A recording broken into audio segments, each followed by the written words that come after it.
The Biosafety Cabinet is an essential tool in biomedical research. It protects your cell or bacterial cultures from contamination, while also ensuring your safety when working with potentially hazardous materials.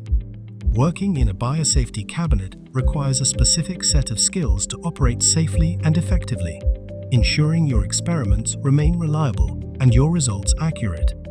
Today, we are joining Soraya, one of the LCSB cell culture experts, as she shares her best practices for preparing a biosafety cabinet. Before starting to work, remove any jewelry that can become a source of contamination and make sure your hair is tied back if needed. Wash your hands thoroughly and use the proper personal protective equipment: closed shoes, a fully closed lab coat, safety glasses, and nitrile gloves. Make sure that your gloves cover the extremity of your lab coat. When the biosafety cabinet is switched off, the inside air is not sterile. Turn it on following the manufacturer's procedure and wait for the green light. It means HEPA-filtered air has replaced the non-sterile air. During this waiting time, check that the liquid waste aspiration pump bottle containing disinfectant is not yet overfilled. Once ready, disinfect all the surfaces inside the biosafety cabinet. Every tool and every surface is a potential source of contamination. Make sure to spray disinfectant into the aspiration pump and thoroughly disinfect all the material you need.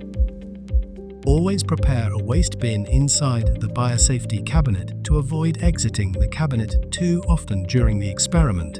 Perform your work at least 10 centimeters inside the cabinet and avoid blocking the airflow grids, as it could disturb the airflow that pushes down all the particles inside the cabinet. This is also why you should organize your workspace in a way to minimize movements and always avoid passing above open flasks. Operate with slow and steady movements for right-handed people.